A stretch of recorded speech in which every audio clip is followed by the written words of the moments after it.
Yang kulay blue po, ako po 'yan. Nag-ano po tayo, nagtre-trace ng Yamashita Treasure.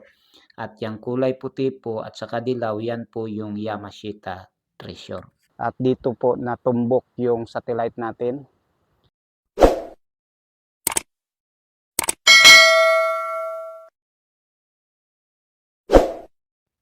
Magandang araw mga kaibigan. Sa video po natin ngayon ay gusto ko pong i-share sa inyo at ipapakita sa inyo. Yan pong nakita natin sa satellite. Kanina sa ating intro, may nakita po tayong kulay puti, kulay dilaw, at may nakita rin tayong kulay blue. Ang kulay blue po, ako po yun, ano po tayo, naghahanap o naglulocate ng Yamashita Treasure sapagkat sa pagkakaalam ko po yung kulay dilaw at kulay puti ay Yamashita Treasure po yun o isang bagay na nakabaon sa ilalim ng lupa at lumabas yung kanyang aura, mga kaibigan.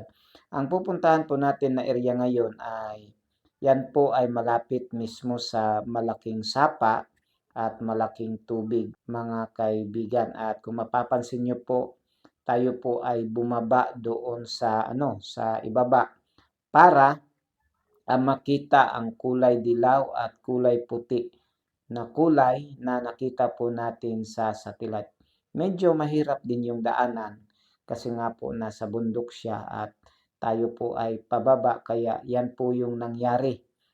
Medyo mahina yung lakad po natin pero kung mapapansin nyo naman, talagang papunta po tayo o patungo po tayo doon sa target. At kung mapapansin nyo po yung kulay blue, ako po yan. Ako po ay naglalakad papunta doon, mga kaibigan. At kung mapapansin nyo rin, ang kulay dilaw na yan ay malapit lang sa kalsada, malapit lang sa daanan, pero nasa po siya sa ibabang bahagi.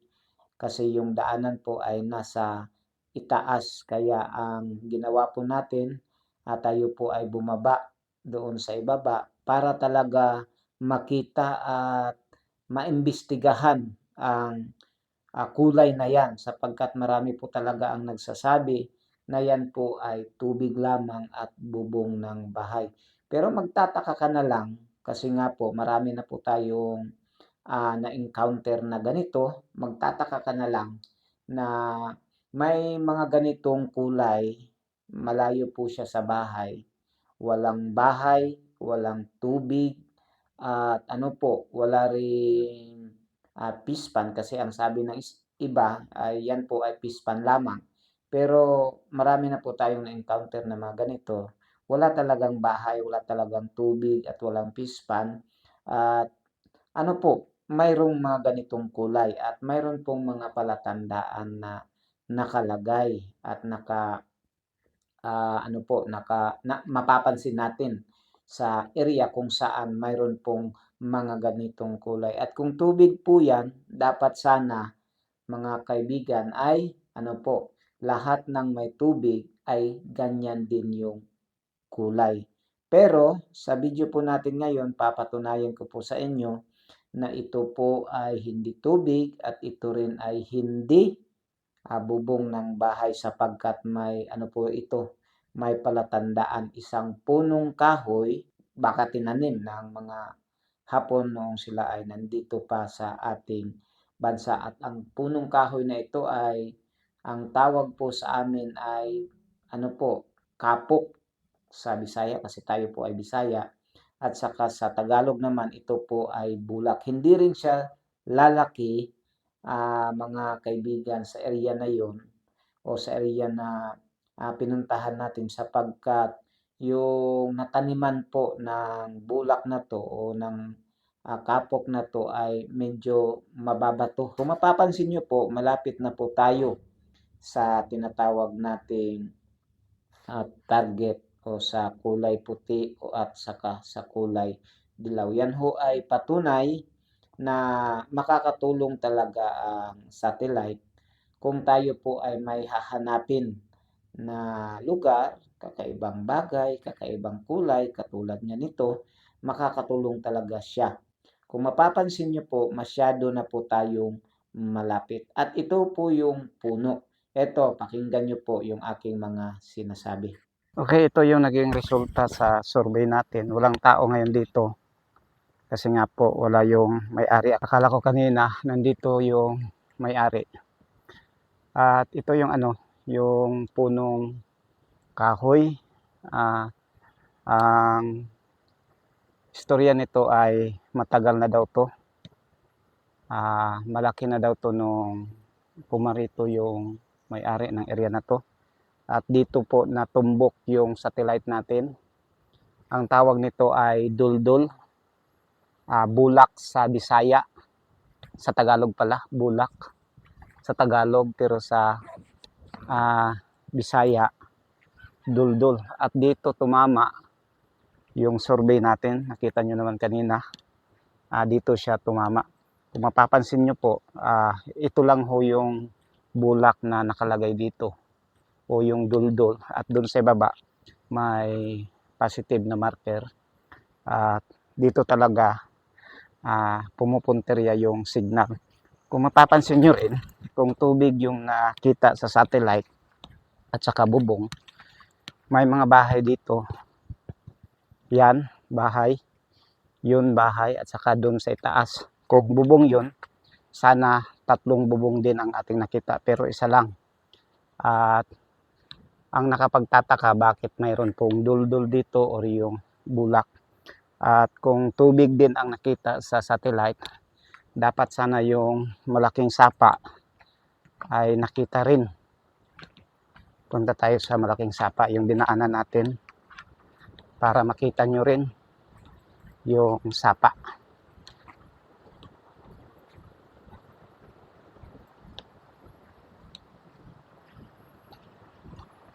Ito yung sapa. Pagpalagay na lang natin tubig yung nakita sa satellite. Sana makita rin itong sapa na to. Yan, laking sapa yan. Dito tayo dumaan kanina. So mamaya, magpapalipad tayo ng drone para makita nyo kung saan siya banda. Kasi nga po, pagbaba natin kanina, isa lang yung gamit nating cellphone at ginawa nating tracker yung cellphone natin.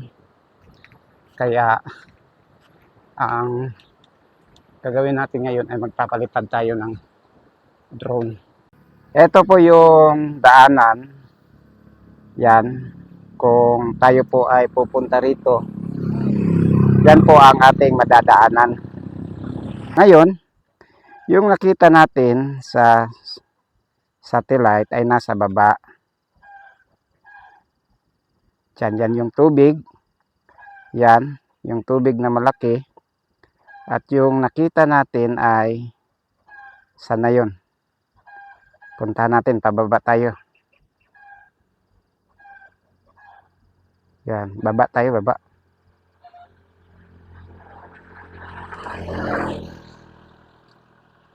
Sana yun.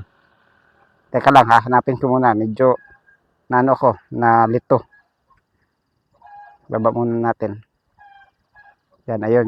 Yan yung yung daanan. Tapos kung pupunta ka rito, ang mapapansin nyo po ay may bahay-bahay pala na marami. Pero ang tinamaan po ng ating survey, ang tinamaan po ay yung nasa gitna. Punta tayo dyan. Ang tinamaan po ng ating survey, ayan mismo. Yang punong kahoy na yan. Yan. Yang punong kahoy na yan, na kung tawagin po natin ay bulak sa Tagalog, tapos sa Bisaya ay duldol. Ewan ko lang kung ano ang tawag sa ibang lingwahe. ibang salita. Basta dito sa amin, kinatawag yang kapok, duldul, at sa Tagalog ay bulak. Yan po, yung naka-zoom. So, yan po yung nakita natin sa sa satellite. Maraming salamat po sa inyong panonood at ito pong ginawa po natin ay isang exploration at tiningnan natin yung mga kulay na nakita natin sa satellite at hindi po advisable at hindi ko rin sinasabi na kapag kayo ay nakakita ng ganito ay inyo nang hukayin. Ito ring nakita natin sa satellite ay hindi pa po napatunayan at yan po ay exploration natin ngayon at tiningnan lamang kung ano ang ugnayan nito sa Yamashita Treasure at kung totoo ba na ang nakita nating dilaw ay treasure nga ba. Hanggang ngayon po ay hindi pa napatunayan na ang kulay na ito ay treasure talaga mga ka-TH. Maraming salamat po sa inyong panonood at naway pagpalain po tayong lahat.